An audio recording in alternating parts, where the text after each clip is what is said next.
Welcome to LOA Today. I'm Walt Thiessen here with David Strickle, the Stream of David, and this is your daily dose of happy. We are so happy you decided to join us today.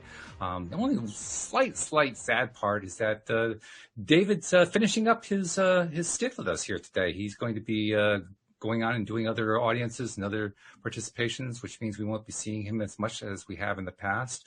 But David, you and I were talking before the show, particularly about the recording we made a couple of weeks ago, and that was probably the best one. But we've had some pretty good sessions here, pretty good recordings. I know I've gotten a lot out of talking to the stream directly. I've also gotten a lot out of talking to you, so I appreciate that part a lot. And that's the part I'm going to take with me when you're not here, even though we'll miss not having you here. I'm just saying. Well, I appreciate all of that, certainly. And it's been a lot of fun. It's absolutely been a lot of fun. And a lot of amazing information has come from the stream because of your audience's asking. Mm-hmm. And so that's my favorite thing on earth to do, that I want to do for the rest of my life, is channel and interact with people that have these questions, that draw out this new thought, that really help us all zoom out to a higher perspective about life. And so I have to just touch on that for a second, because what you said indirectly, what I'll say directly is you love your big passion. Your big passion is the channeling, receiving and transmitting that information from the stream. You just love it. You can't get enough of it.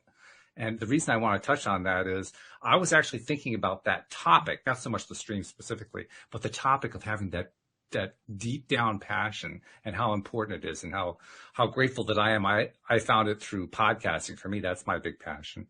And I'm actually starting to expand that in other ways too. The fact that you found it through receiving information from the stream.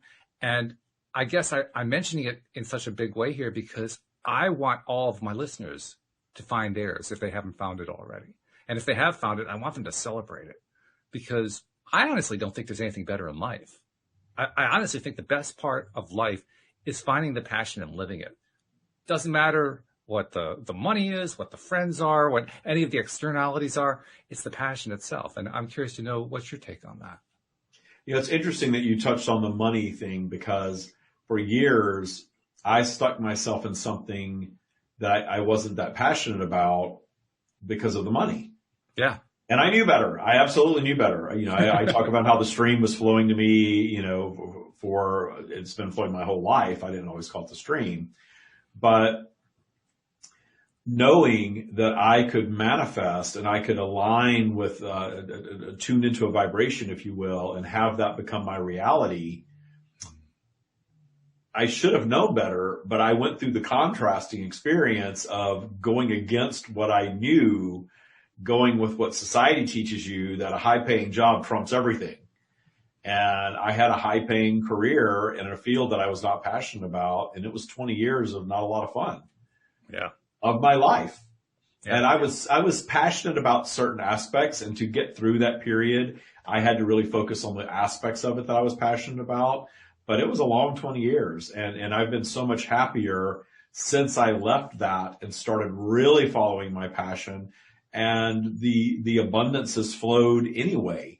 Even when the dollars aren't flowing the same, what I finally noticed is that, wow, if I stop judging the dollars and start noticing my life, my daily joy, the way that I live even hasn't changed.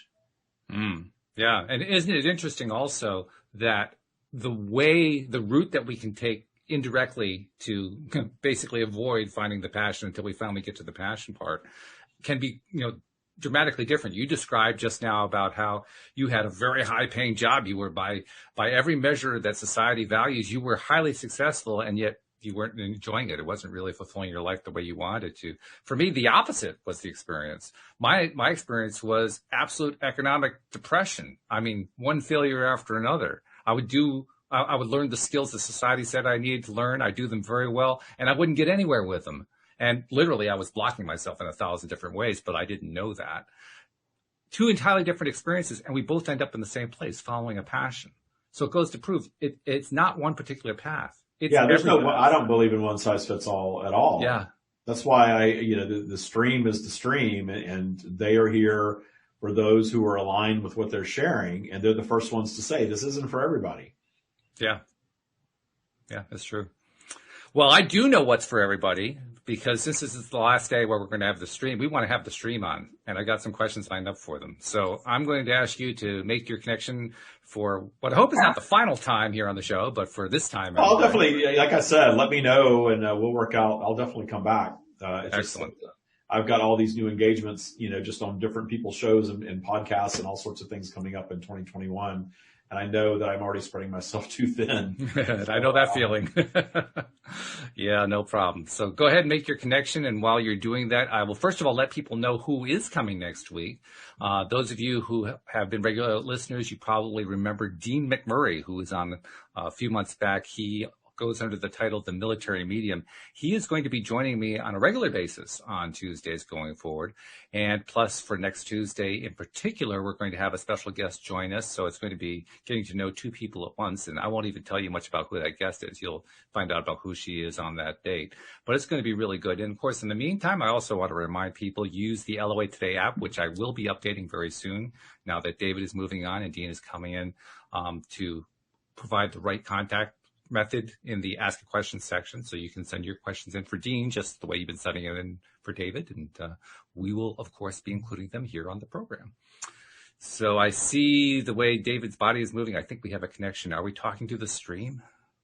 We are here. Welcome, stream. And I like I said, I don't want this to be for the last time, but I certainly appreciate it for the last time on a regular basis that you're here. So thank you very much for joining us today. We've had some emails from listeners, and I want to make sure I get through all of them today. One of them comes in from somebody named John, and John had an interesting question that I thought the stream would be particularly well suited to addressing. So I wanted to bring it up and have you address it, stream. He says, Walt, I really love your show. I play it every morning when I get up. This morning, I was really put off with the COVID chatter. Now, he listens to our show on a network called PRN based in New York. And PRN is very much of I guess you might call it like a left-wing progressive type. It's the Progressive Radio Network. That's what it's called. So it gives you an idea. It's a very politically oriented and so forth. And for whatever reason, they've agreed to include our show, and we're happy to do that. But anyway, he was reacting to some of the other programming on that network. He says, many of the doctors and scientists that have been banned and silenced by the media have found their voice on PRN to speak out about the misinformation circulating from Big Pharma. Have you listened to any of these shows? You should.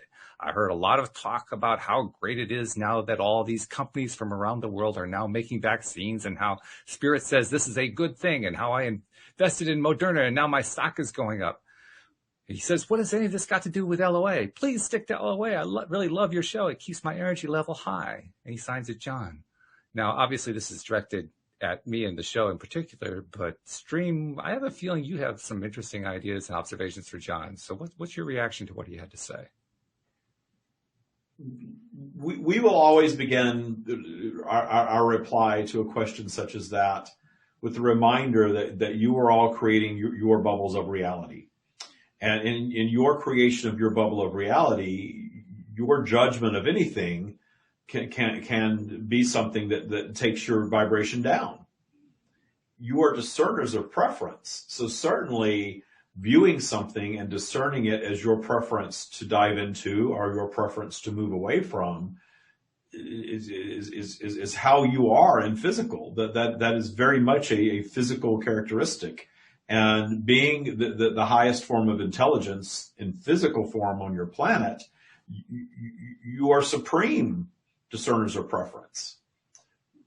But understanding that your judging of something as bad or negative or not LOA or not spiritual is the very thing that is making it that. And your reaction to something in feeling like you need to run away from it is rooted in lower vibrational judgment of. When you are truly allowing your natural connection to our energy to flow, and you all have it, things are not bothering you that way. You are not necessarily needing to turn something off or move away from. You can zoom out to a higher perspective and stand in appreciation of all that is. Even with ideas and opinions that are not necessarily your preference, you can be in an allowing state of all beings to have their experience. And if that experience is in investing in pharmaceuticals or a pharmaceutical cure to a pandemic, or not partaking in that, and simply zooming out and understanding that you are not in a one-size-fits-all environment. You are in an environment for whom, for some, the vaccine and the pharmaceutical industry is going to be a savior, while for others it is a foe. And you get to discern your preference on that, but you're needing to have a certain set of teachings that fall under your brand of spirituality is rooted in your own judgment. And where we guide you with all of this is to create what we've recently called a stopgap. To create a stopgap for yourselves when you feel yourselves begin to be triggered down, and ask yourselves, is this worth going down your spiral over? If you zoom out to a higher perspective, how do you feel about it then? If you are source connected, if you are connected to our energy, and you all have availability of this, we are not judging. We are not judging the investment or not investment. We are not judging the partaking or not partaking in a vaccine. We are not judging the pandemic, how you react to that. We are not judging whether or not you choose to wear a mask. We are not judging any of it. It is all human experience. And you are all different, and you are all going to have different opinions. And the more you can stand in appreciation of the experience and the opinions of others and not need others to behave in a certain way to please you, the more joy you're going to find in your human experience, because this experience, it is our promise to you, is always going to be one of polarity, that which you may call contrast. It is always going to be present because you are in a polarized physical environment, as all physical environments are. That polarity serves the great purpose of creating unwanted things for you to move through, to appreciate, to solve, to evolve through. That is why you're in physical. So when you begin viewing your obstacles in ways such as that, and begin viewing all other beings and all other experiences from our perspective of non-judgment, you are not triggered by anything ever in that state. Yeah, that's a big deal too. And I love that. I love the way you describe that, Stream. For myself, as the main host of the show, I want to add in another thought, because the way that John summarized his email, he says, what has any of this have to do with LOA? Please stick to LOA. I really love your show. And I appreciate the fact that you love the show, John. I love the fact that you took the time to write in. Thank you very much for doing that. I just want to point out that LOA, that's law of attraction, right? Well, Stream can confirm this, and I'm pretty sure they're going to. The law of attraction applies in every aspect of human life and outside of human life. It applies in every aspect of the universe. It applies everywhere. So why would we draw the conclusion, therefore, that there are certain areas of life that do not apply to the law of attraction, to discussing the law of attraction? To me, that was my reaction when I first read your email. Like, why would we want to exclude stuff? Because law of attraction is involved in everything. Anything that comes into our lives involves the law of attraction. So there's really no limits from that perspective. Now, I will say here on this program, I do tend to follow a policy of trying not to get too much involved in the political side of things, just because that tends to bring up too much low vibe stuff, more than we can often handle here. So we try to stay away from that, because we do want to make this program your daily dose of happy. That's why I subtitle it that way.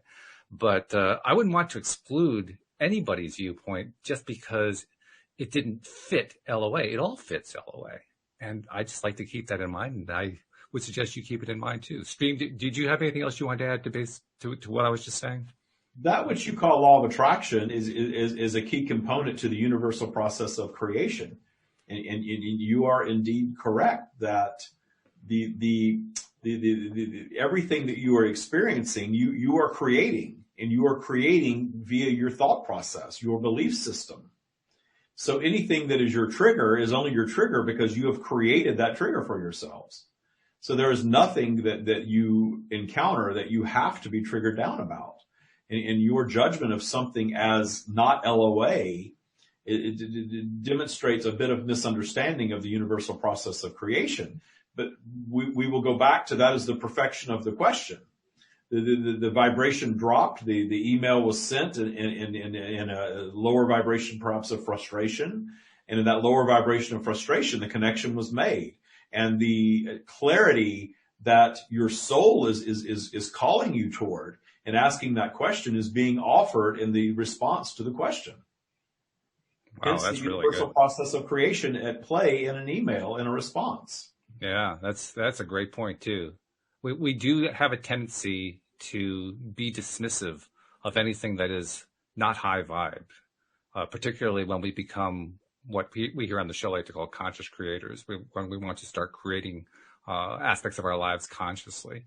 And I think part of what you were just saying there, at least the part that I pick up from it, is there's great value in understanding what we're feeling when we're feeling at a low vibrational state. There's great value in what we are thinking about and what we're projecting about, because it's part of that many step process. I'm not sure how many steps you give to a stream. I know Abraham has said 3, 5, 6, I think at one point, but the first step is usually what it is that you don't like. And then the second step is what do you like instead?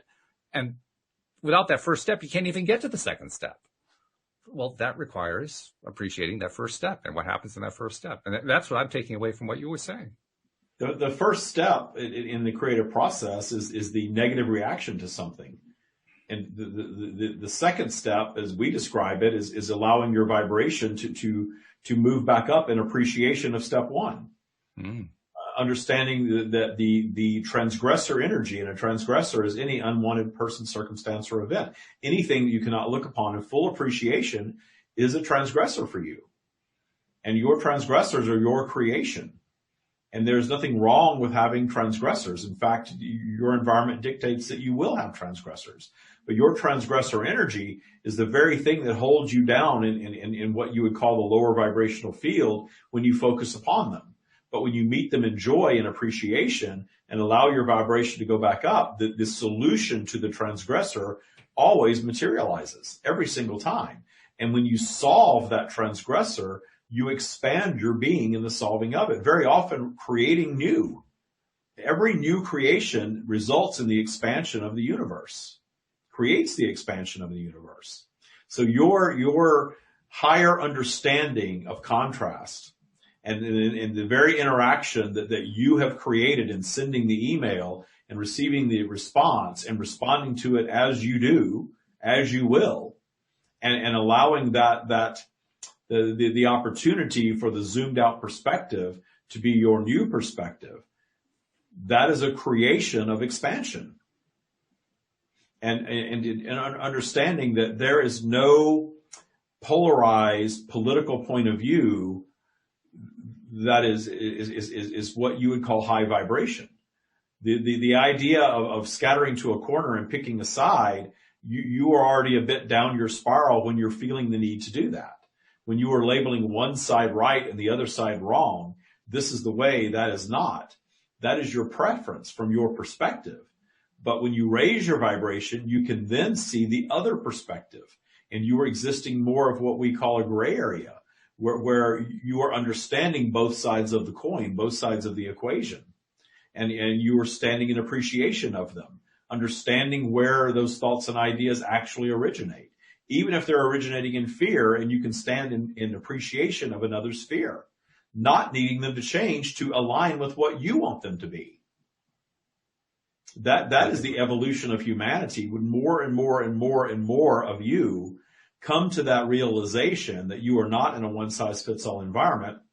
Not everyone is coming with the same perspective, and not everyone is having the same experience. And there is certainly no political affiliation that is aligned or not with the law of attraction or that which you label spirituality. Mm-hmm. Yeah, that's right. That's good. I like that a lot. So, John, I hope that this has been helpful for you.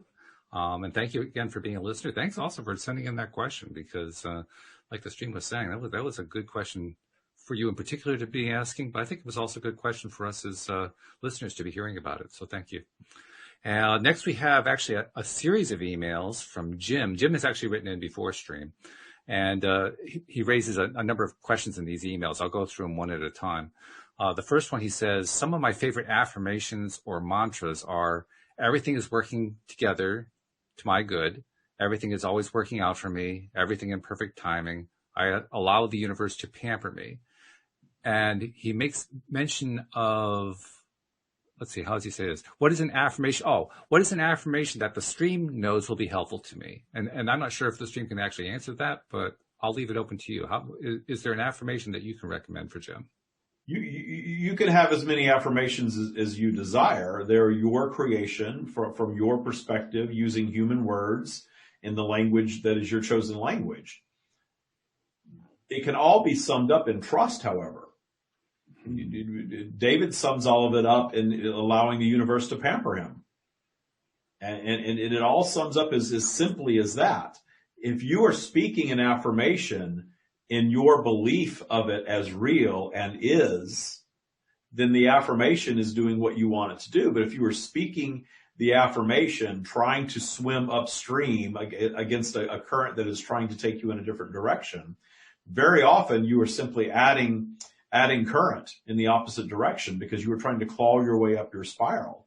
The very best that you can do when you're that far down, rather than repeating affirmations that you are not fully believing, is to quiet your mind, to take your mind off of all of it, to do a low thought activity that will lower your thought process and thus raise your vibration in a more organic way, not trying to affirm your way out of something, but summing up the idea of simply trusting the universe, trusting the process, finding your own words. Very often you are asking us, all of you, to put words in your mouths, to create on your behalf.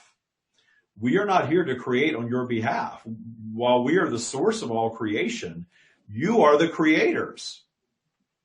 It's very important that you understand that. There are examples that we certainly provide, and there's guidance that we offer. And we are the spark when you are up your spiral. We often say when you're at your best, meaning when you are up your spiral, when you are allowing your natural connection to our energy to be realized, you are at your best creatively. You are going to create in your favor in that space. But you are the ones doing the creating. This is why we are not here to guide you to something specific, because that specific thing needs to be your own unique creation for you to receive your expansion from it. That is why you are here in this environment, expressing yourselves in physical as you are, to be the creator, not to have us swoop in and create for you. We are not going to take that away from you. That's a wonderful perspective. And I'm really glad you shared that, because I do think it is a tendency we humans have to kind of get frustrated or to feel defeated in some way and decide, well, I guess it's because I'm not really good at creating.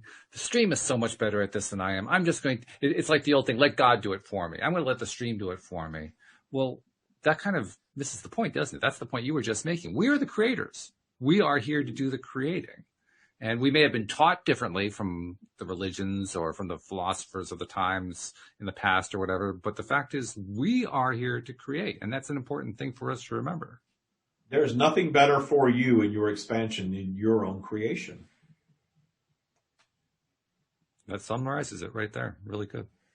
Okay, next part of what he was asking about. If all illness is related to vibrational misalignment or stress, how can I change my vibration to remove the food sensitivities that I deal with? I am freedom and joy-seeking being, and I desire freedom on the topic of food, most certainly. The idea of your body's being a filtration system. This is something that we really want you to focus upon in asking these questions. That your bodies are filtration systems. However, your bodies are your creation from your consciousness perspective. And your consciousness perspective has created a vibration that creates your body and recreates your body. Even your scientists are aware that your body is being recreated at all times. And your continual recreation with the same set of circumstances over and over and over again, that is the combination of things that are in your vibration that is creating the physical apparatus. Any insensitivities that you have is your body's way of letting you know that your bodily creation is not in alignment with something that you are introducing to it. And it has a harder time filtering it.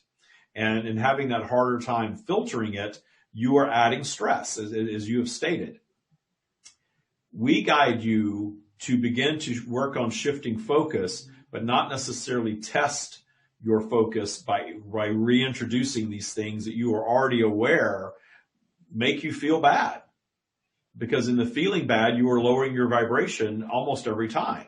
If you can buck that system and raise your vibration even when your body is not feeling good, that is a step in the right direction of gaining greater control of your vibration, certainly. But why place that on yourselves? Why not simply avoid the things that you know your body does not filter as easily as other things?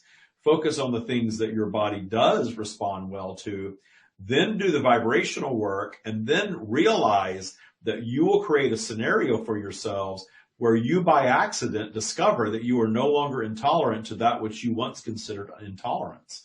But anytime you are trying to overcome an intolerance, you are almost always setting yourselves up for failure, if you will, because you're trying to think your way out of something, yet that vibration is still present because the question mark is still there. So you try this thing wanting to see if you've done enough vibrational work to make your body respond to it differently. And the vast majority of the time, your vibration is still not in the state of is. You're questioning, you're wondering, can you tolerate it now? Allow yourselves to find out about that tolerance by accident, not on purpose. Yeah, I like that. And it matches not just with food sensitivities. I think it matches almost anything, probably anything related to everything is vibration at its core, and vibration operates the same on every single topic. Okay. So yeah, then I'll just take away the modifier and just say anything. It applies to everything and anything, where we're dealing with X, whatever X is. And I guess in this case, we're limiting it to the human body. So any kind of filtering that the human body does, you very accurately described the human body as a filtration system. Well, any of those that we're running into trouble with, I love the solution that you suggest. The solution is, instead of trying to set yourself up to do it the hard way, why not do it the easy way? I mean, it almost runs contrary to what we're used to as human beings. We live in this world of contrast. We're constantly diving into the contrast and experiencing all this stuff, and a lot of this stuff we don't like. And then we're finding ways to either pivot on or zoom out, as you describe it. We're trying to deal with it. We forget that it's actually okay to live on the easy side too. And that's kind of what you're pointing at, isn't it? Indeed. That easy side makes such a difference. It's really something. All right, let's go on to the third and last part of Jim's questions. He said, I don't know if you can answer this one, but I'll bring it in anyway. He says, in the last couple of weeks, this is from the point that he sent his message, I've been having trouble all over the place with electronics and lighting. Why? And I bring this up in part because I hear this a lot. We hear this a lot on the podcast. People talking about external, usually electrical influences or technological influences, and wondering, well, is there a sign that's involved? Is there Mercury in retrograde? They're always looking for some sort of external explanation for what's going on with electronics. And one of the reasons this is fascinating to me is I provided in the past, as one of my past careers, I was a computer technician. I would help solve computer problems with people. And I experienced what so many computer technicians have experienced, and that is when the technician shows up, the problem goes away. And I never really had a good explanation for why that happened, but I figured I'd bring that in here because maybe you can explain that as well. But in general, anybody who's bringing up this question of having trouble all over the place, as Jim puts it, with electronics, lighting, and so forth, what's that all about? That is a belief system that is present. David works on in his studio on the computer several hours a day, 5 or 6 days a week. And is constantly finding himself hearing stories of others recounting how difficult the technology is to use, yet he never has the difficulty with the technology, never has an issue with electronics, never has the Mercury retrograde experience. And it is not because he is some superior physical being by any stretch of the imagination. It is because it is within his belief system that everything just works, regardless of Mercury retrograde, regardless of vibration, regardless of whether he is up or down. That is not a factor. The stating that electronics do not always cooperate creates the reality of the electronics not always cooperating. And certainly when you're in high vibration, you are in a much better position for everything to always simply flow and work out because you're in this high joyous vibration where you're not necessarily dipping down and looking for the problems. But when you dip down into lower vibration, you are aligning yourselves with obstacles naturally. And if your subconscious programming is that you have trouble with electronics and you were telling the story over and over again, even if it's running in the back of your mind, you are going to create that reality for yourself over and over again until you break free and understand that once again, the very best way to solve a recurring problem is not to dive in and try to surgically remove that recurring problem, but rather focus on keeping your vibration high where everything seems to solve itself, doesn't it? Yes. Yes, it does. In fact, as you describe that, I'm reminded you've been providing this information for us with David picking up that information from you, the stream, and transmitting it to us for about 6 months now. You started with us in July, and now we're at the end of December. And I recall somewhere in the middle of that, maybe 3 months in, there was one particular show we did where there was some bad weather going on outside, and there was a definite risk that we were going to lose connectivity. And I was working really, really hard on trying to maintain a high vibration and believe that the show was going to work beautifully. Now, we'd already taken steps to hand it off to, I think it was Daniel, who was doing the show with us that day, so that his connection would keep the whole show going in case I lost connectivity. And just as I thought everything was holding, I'd start to lose my belief a little bit. You pointed this out to me after the fact that I was getting the vibration up and I'd lose the belief. And then sure enough, I get knocked offline. Then I come back on 5 minutes later and I'd build it up and I'd just get to that point and then I'd start to lose the belief and it would fall off again. And now all of a sudden I was knocked off the show. It happened 3 or 4 times. We got the whole show recorded, but it was funny. It was funny because it was like a real world, right on the spot experience with what happens as our vibrations shift. And I was experiencing it directly so that everybody in the world could see it. I don't know if you remember that particular example, but it just really illustrated for me how easily, first of all, our vibrations shift, how quickly they can shift, and how quickly the results of that shift can come into our experience. Learning to create these little stop gaps of appreciation in the moment of your transgressor energy especially is highly transformative because you all possess the ability to shift the narrative in an instant. And it is about meeting the obstacle in joy. So rather than saying that electronics do not cooperate, make it a fun game when electronics do not cooperate.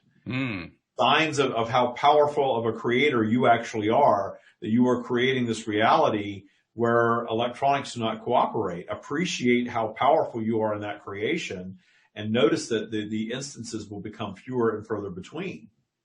Then make your real work being keeping your vibration in a higher alignment most of the time. And you simply do that by appreciation, finding things to appreciate all day, every day, understanding the power of detuning your transgressor energy.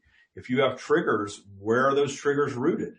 This is all the practice of Taya, identifying where the roots are for your triggers, finding appreciation for those, detuning that negative energy because that negative energy is always present. Even when you are up your spiral, it's sort of lurking down there waiting for you, just like our energy is at the top of the spiral, always waiting for you to go up. I'm reminded also of a topic that I've been addressing with other co-hosts here on the show for the last week or 10 days or so, off and on. The topic is related to the scientific side, what scientists have been able to discover that are things that are related to the things we talk about here, what it takes to get to that higher vibe space, what it takes to have the kinds of results that we're looking for and all this kind of stuff. And science has been able to give us a little bit to help along that line. One of the things science has given us is an understanding of a portion of our brains called the ascending reticular activating system. ARAS is the acronym usually associated with it. And the defining characteristic of it that I always bring into the show here, there are a lot of things that it does, but the thing that I always point to is that it's part of that filtration system. And I looked this up in reference to something that another co-host, Cindy Chavez, asked a question about a couple times here. That is, just how much data do our brains get every single second. Now, how much is transmitted by our five senses, not to mention what goes on with our emotions and our thinking processes.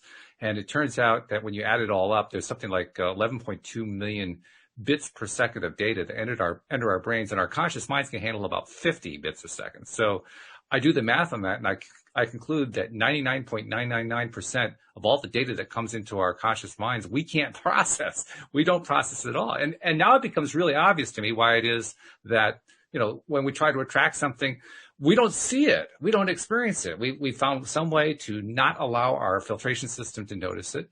And so even though it's there, we don't think it's there. That's been my observation. I'm curious, can you address that a little bit? Am I missing the point, or have I touched on an aspect of, how it is and why it is that we don't seem at times to be getting what we're looking for? You get into understanding that everything is vibrational, and by vibration, there is a station that is playing, so to speak, and you tend to all of you tend to tune into a specific station that you're very comfortable listening to. And focusing on that station that you want to hear and enjoy hearing the most, and it becomes your habit of thought. That is your ego consciousness overshadowing your eternal consciousness. Your eternal consciousness is all-knowing and all-seeing. But as a human being, your intention is not to be in a physical environment with all of that information. Your intention of coming as a human being is being a being of high intelligence within your environment, but certainly understanding from the higher perspective that your more narrowed focus and your limited ability to process is actually serving your expansion and delivering this contrasting experience.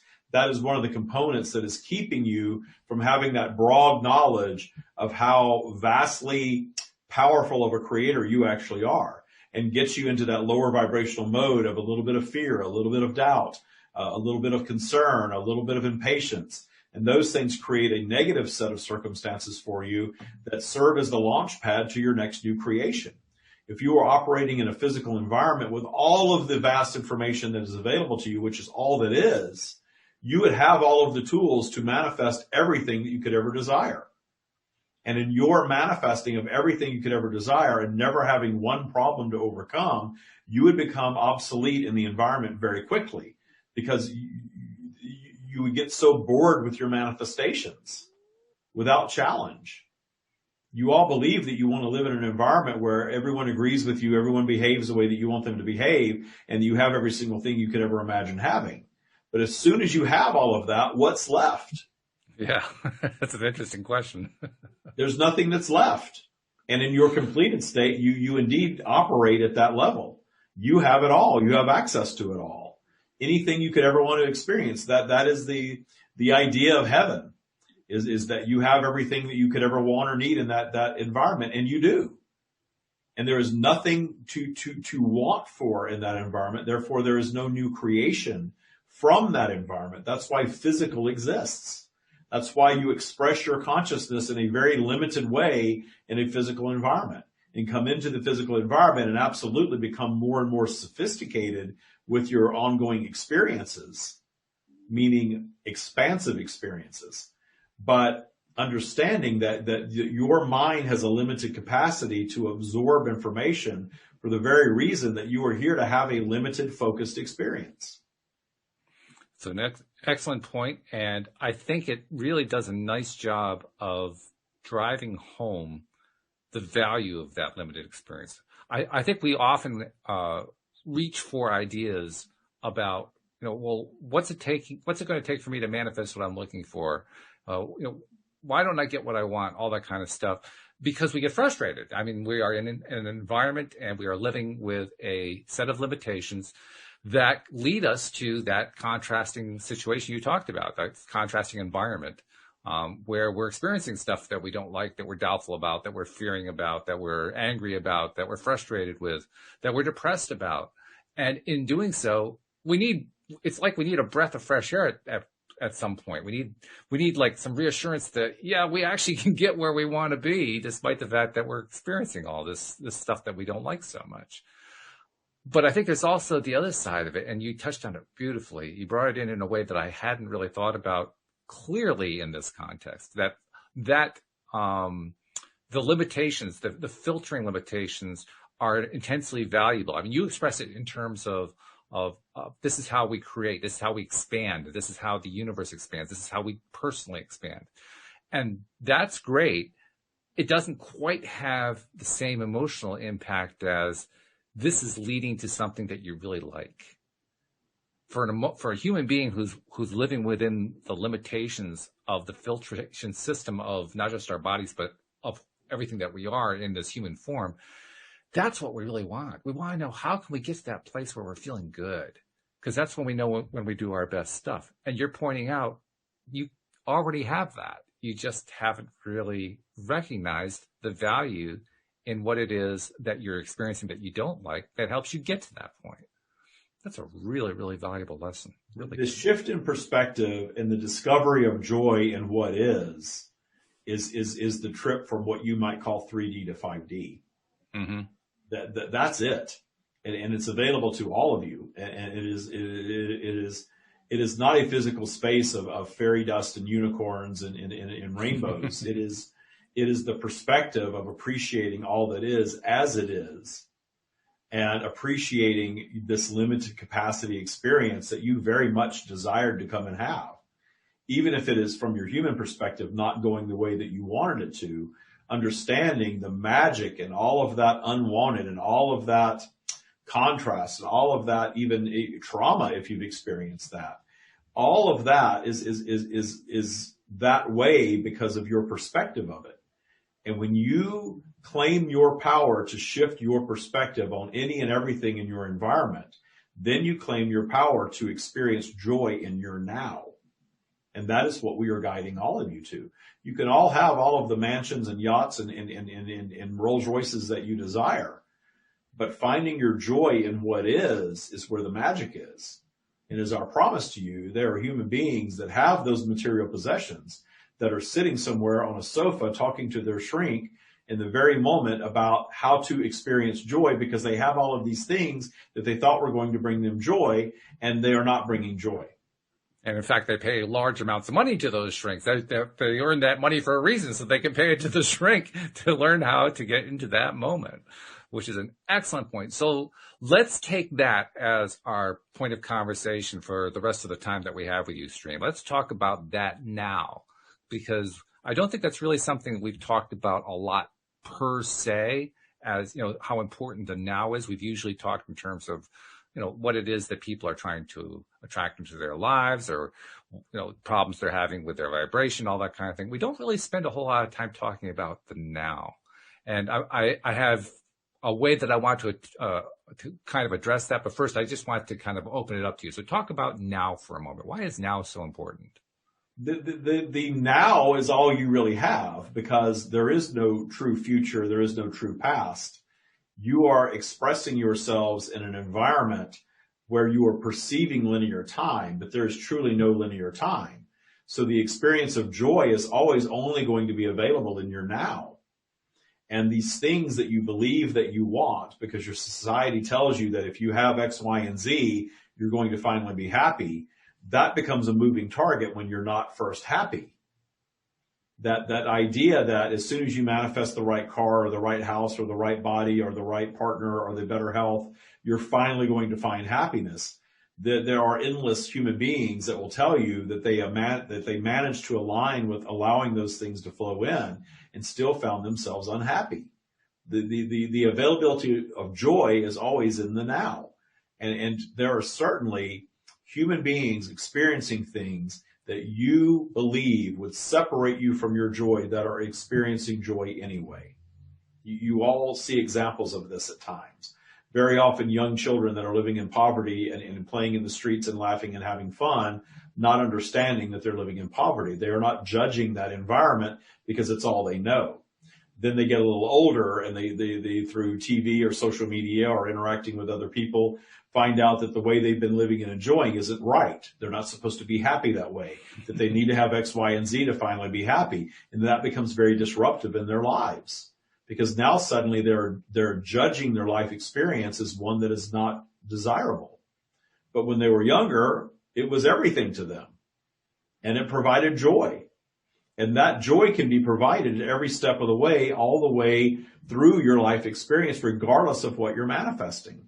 And this idea that poverty is this awful, terrible, evil, awful thing that no one should be in, and that it's holding you away from everything, life itself, all of that thinking is exactly what makes that experience so awful and distasteful for people who are judging it.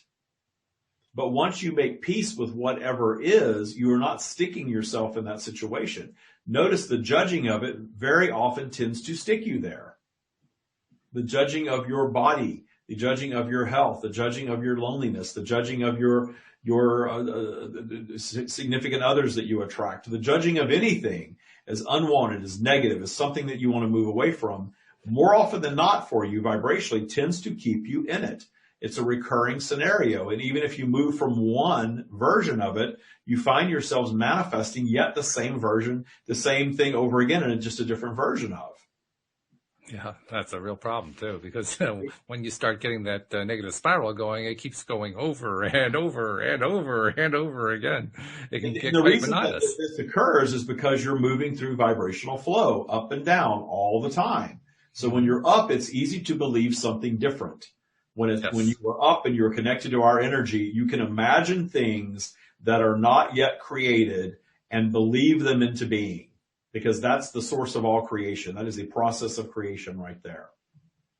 The only reason they do not come into physical fruition instantaneously is because the vibration drops, you revisit the idea from a different perspective, and now you're revisiting in doubt, in fear, and worry, and impatience, and all of these things that are less than trust.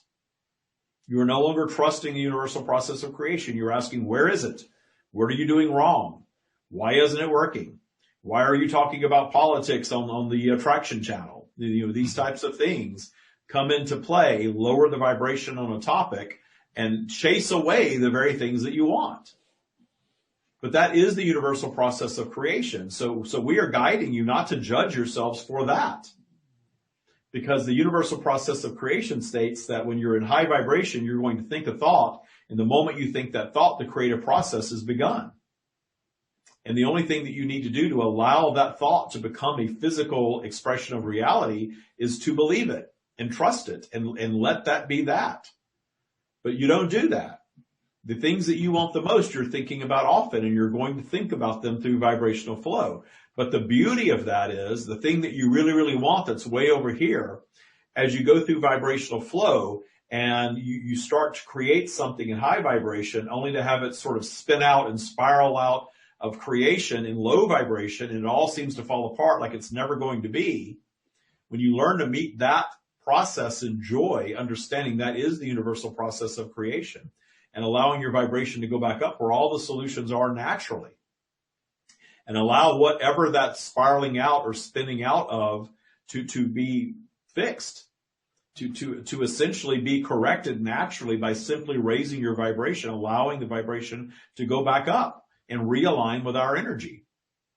The spark of creation, but you are the creators. You're back up believing and trusting and knowing that it's all going to work out. And then whatever you are creating is actually created as a better version of.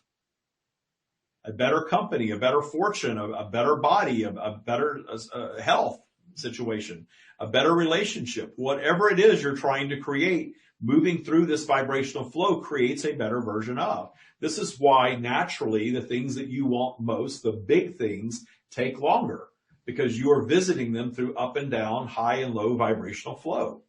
They don't have to take that long, but inevitably you're going to have this flow. You're going to think about them often, and it's natural for you to do this, and it's natural for you to have things go through all of these different iterations of falling apart and coming back together, and falling apart and coming back together. But you're actually in the process of creating a better version of. Wow, that's really, really good. As you were describing that, it also occurred to me that one of the things that I can imagine certain listeners are going to attach to is in your story about the kids living in poverty who don't realize they're living in poverty. They're happy. They're living happy lives and so forth. From the perspective of somebody looking outside in, that seems incomprehensible to many, particularly if they have some knowledge of how law of attraction works, because we're taught that we attract best when we're in a high vibrational state. So if those kids are in a high vibrational state, how is it possible that they are living this poverty lifestyle? Shouldn't the abundance be piling in on them? Their version of abundance from that age perspective is there. What do you want when you're a young child? You're not wanting a mansion. You're not wanting a yacht. You're not wanting a lavish vacation. Those aren't even in your sphere of reality generally. When you are existing in poverty and you're experiencing joy and fun and freedom and a cheeseburger here and there, that is your version of abundance. Yeah, it's true. That's exactly the case, and it's the part that we overlook. Perspective is such a fascinating thing because it's so easy for us from our own individual perspectives to forget what other perspectives there are. And yet perspective is a big part of the Taya practice, learning how to appreciate other perspectives, even the ones that we don't like so much. Can you talk about that for a little bit? The idea that you are all independent strands of consciousness. You often hear speak of other lives and other experiences and other existences. And while it's not the one-for-one scenario that a human being would negotiate as being how it is, your energy has flowed through endless existences. That is what makes you unique. And you vibrationally align with a set of circumstances to project into physical reality. And that vibrational alignment is not about coming and having every single thing that you ever imagined that you would want. That vibrational alignment is very much a level of sophistication that your soul consciousness is seeking as a point of entry into physical, so that you will automatically have a set of things that you can discern as your preference to move toward, and a set of things that are going to create obstacles before you even exit the womb.